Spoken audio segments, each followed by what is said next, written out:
May ngapon ka na tong tanan, ug bulhang adlaw, aniya nasab kita sa atong pagpaambit sa pulong sa Dios. Nagikutlo na to gikan sa sulat ni San Lucas.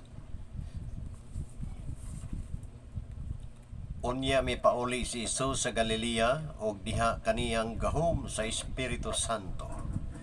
Mikaylap sa tanang kasikbit nga dapit. Ang balita mahitungod kaniya.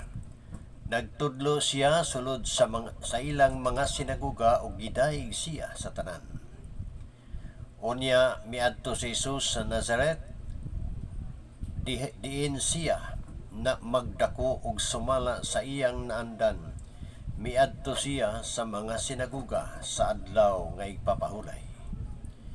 Mitindog siya aron pagbasa sa kasulatan o gitunol kaniya ang basahon nga sinulat ni Propeta Isaías.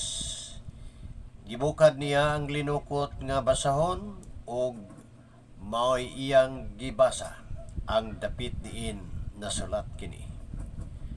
Ang Espiritu sa Ginoo ania kanako, gidihugan ako niya aron pagsangyaw sa maayong balita ngadto sa mga kabus. Gibadala ko niya aron pagsangyaw sa kagawasan ngadto sa mga binihag o pagpahiuli sa pananaw sa mga buta, pagpagawas sa mga dinaog-daog o pagpahibalo sa tuig nga ang Ginoo muluwas sa iyang katawhan.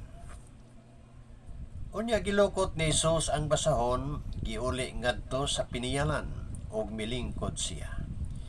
Mituto kaniya ang tanan og nga didto sa sinaguga. Unya miingon siya kanila, natuman karong adlaw kining bahina sa kasulatan, sumala sa inyong nadungog. Ang Ebanghelyo sa Ginoo. Daygon ikaw, O Kristo. Praise God. Salamat sa Dios. Sa maigsoon ko na ni Kristo, nindot kayo ang narrative story nga gihatag ni St. Luke sa iyang Ebanghelyo karong Domingo. Nga naman, tungod kay ang Ebanghelyo nagpunting kabahin sa pagpanudlo, og ang pagpanudlo gipaagi man og mga sambingay. Mao na ang kining maong mga gitudlo ni Jesus, gitawag ni siya mga synoptic gospels, no? Meaning ang tulo ka ebanghelista, si San Marcos, San Mateo ug si San Lucas. So sama-sama ang ilang mga istorya bahin sa mga gibuhat ni Jesus. Nagsama-sama sila, lain-lain lang ang pagkasulat, ug mao man gani nga silang tulo may nahimong unang saksi, unang misaksi sa pulong sa Dios. Kini silang tulo may unang saksi maigsoon, mipuyo sa Ebanghelyo. Ilang gipuy-an ang pulong sa Dios. Unya ang ilang pagpuyo niini dili lang kay bastang nipuyo, kundi dili ila pagyud nga gisangyaw o gipaambit ngadto sa uban. Mao na sibot pasabot maigsoon ko ni Kristo sa gitawag og pagsaksi. Imong isangyaw, dili kutob lang sa imong kaugalingon, kundi dili alang usab sa uban nga nagkinahanglan nga ang maong balita mukuyanap ngadto sa katawhan. Moto'y pagtudlo ni Jesus maigsoon nga kinahanglan ang mayong balita moabot ngadto sa katawhan. Bring the good news to the poor. Anato ang mayong balita ngadto sa mga igsuon nato. Labi na gyud tong wala pa makadungog sa mayong balita. Wa makadungog sa pulong sa Dios. Atong ipaabot. Ipagawas ang kagawasan. Paghatag og pananaw sa mga buta. kaning paghatag og pananaw sa mga butang maigsoon dili ni siya basta-basta, kay ang kining pagkabutaha dili lang ni siya physical kundi spiritual. Nga usahay kita bisag nakakita na ta, magpabuta-buta ta, nakakita ta nga dunay pagwali pagsangyaw pa sa maing balita, wala na to tanawa. Mo nang nabuta kita, nakadungog ta, pero wa ta makasabot sa gisulti, kay nga naman di ta gusto nga makakita sa panghitabo. Mo na siya maigsoon ko nga karong panahon na kung ang ato ang kaugalingon wala makapokus sa mga butang nga gipanudlo ni Hesus, unya adto ta nakapokus sa mga butang or dili ta nakapokus sa mga teknolohiya, sa technology, samot na maigsoon nga dili ta ganahan mabuta na ta sa pulong sa Dios, di ta ganahan tanawa na kay naidaghan kay nindot kay tan-awon diya sa social media. Mao na nga ang mga tao kadaghanan wala mamati sa pulong sa Ginoo, wala mamati sa mga pagtulunan sa atong Ginoong Jesucristo. Mao na nga ang mga apostoles naningkamot sila nga mokuyanap gayud ang pulong sa Dios ngadto sa katawhan, ug walay lain maigsoon mo nang subsob sila sa ilahang mga pagampo. Nagampo sila maigsoon nga mapuno sila sa Espiritu Santo sama sa atong Ginoong Hesus diha sa iyang pagpanudlo nga gipuno sa Espiritu si Hesus. Mo na nga ang mga apostoles ila sang gipanudlo ang gitudlo ni Hesus sa mga pananglitan. Nanudlo si Hesus no sa kanaang tuig sa kaluoy, year of mercy, no ipanudlo. So mo na pasabot paigsoon nga kita gyud ato yung paminaw, kay ang kaluoy sa Dios mao na ang pagluwas kanato, ang paghatag kanato sa kaluwasan. Mo'y gitudlo ni Jesucristo diha sa mga katawhan, diha sa mga sinagoga nga iyang ipanudluan paghatag og kaluwasan sa mga tao. Apan mao lagi kun wala ta maminaw sa pulong sa Ginoo, dili ta maminaw sa iyang mga gitugyanan nga nahimong saksi ug maoy ni padayon sa pagwali sa mayong balita, di gali ta maminaw, walay kapuslanan maigsoon ang gihatag nga kaluoy sa Ginoo kanato. Kay gitanyag ni Hesus ang kaluwasan, apan kon kita magdumili niini, di gyapon ta maluwas maigsoon, kay wa man ta maminaw ug mamati niini. Apan kadtong nakabati og naminaw maigsoon niabot nganna kanila ang mensahe sa kaluwasan, miabot namati sila. Mao na nga niabot man ang kaluwasan sa mga namati kanila. Kita karon maigsoon, unsa ka kita kaseryoso, unsa kita kaseryoso nga mamati sa pulong sa Ginoo. Ato ba sab kining puy-an?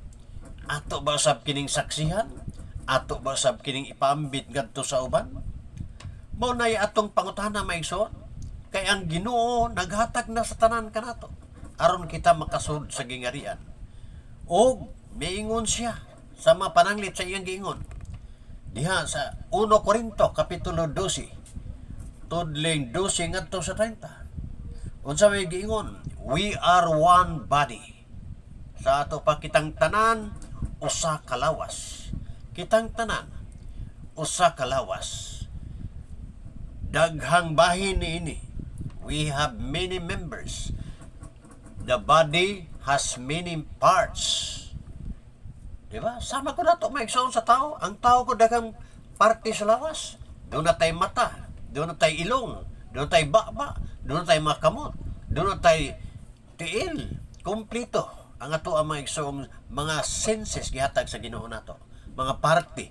Doon na tayo dalunggan. Ya dili ta kaingon nga dili ta importante kining tanan. Importante kini sa parte sa atong lawas. So kita pod isip parte sa lawas ni Kristo nga mao ang simbahan.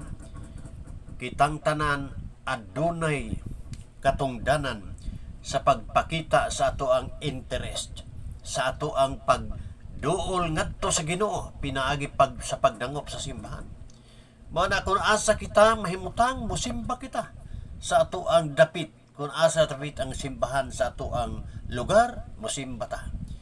Ipakita nato nga we are part of the church.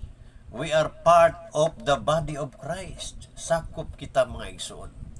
Mao na nga dili kita makaingon nga wala tay katungdanan.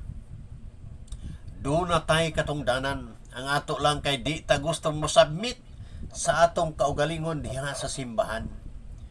Noon niya ang atong problema niya may igsoon kay daghan pod sa atong makaigsuonan nga nagpuyo po sa ilang tawhanon po kay nga pangununa. Nga kung daw na daghan na kay moadto sa simbahan. Diha na sad makita ang mga abilidad. Kay diha naman mag-away-away, magbingkel-bingkel, kauban ra o sara ka simbahan, pariharang pagpangalagad o sa kapagtuo. No?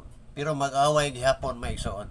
Mao na nga kita diha sa simbahan ato yung ma-apply ang gisugo sa Ginoo nga paghigugmay. Bisan pag nagkalain-lain ang atong mga taras, lain-lain ang atong mga kinaiya, because we are part of the body of Christ. Sakop kita sa lawas ni Kristo, ipakita nato nga kita magkahiusa. Kita usara kalawas, usara kapag tuo. Mao na maigsoon nga diha sa atong simbahan makahimo kita kung kitang tanan mamati kanunay sa pulong sa Dios. So kumusta naman ang atong pagpamati sa pulong sa Dios maigsoon? Kumusta? Namati ba kita? Basin bayha og ingon ta nga namati niya di gid ka mosimba. Ang pagpamati sa pulong sa Dios ipakita nato diha sa atong pagsimba, diha sa atong mga pag-ampo, og dili lang raba kutob diha sa atong pagsimba og pag-ampo maigsoon nga atong ikapakita nga kita sakop sa simbahan, kun dili ato gayod nga puy-an, ato gayod nga ipakita nga kita magalihok, dili paralyze ang ato ang pagkaparte sa lawas. Kay aron ang tibuok lawas dili maparalisar, muliho kita. Aron ang simbahan, aron ang lawas ni Kristo mudako pag-ayo. Mao na siya maigsoon nga kinahanglan kita nga ipakita nato ngadto sa mga sa simbahan nga kita we are part of the church. Sama sa mga apostoles. Nanglakaw sila, misangyaw sila sa mayong balita. Gipadayon nila ang mga gibuhaton ni Kristo. Ilang gitiwas kay gibiyaan naman sila ni Kristo, ang mga apostoles maoy nagpadayon niini. Nya gibiyaan naman puto sa mga apostoles. Kita pod ang mga bag-ong apostoles. Mopadayon kita sa pagsangyaw, pagpaambit sa maayong balita ngadto sa uban nga wala gyud makapaminaw o makapamati.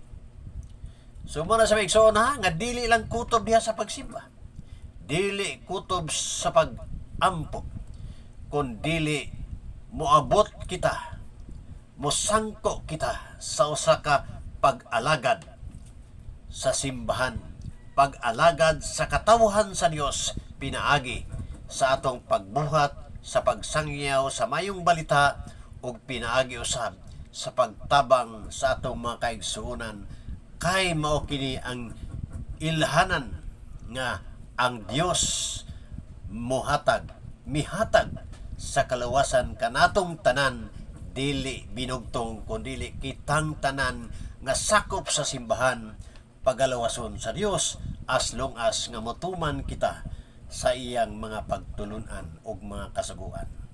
Ug daghang kaayong salamat ug maayong hapon kanatong tanan. Hallelujah.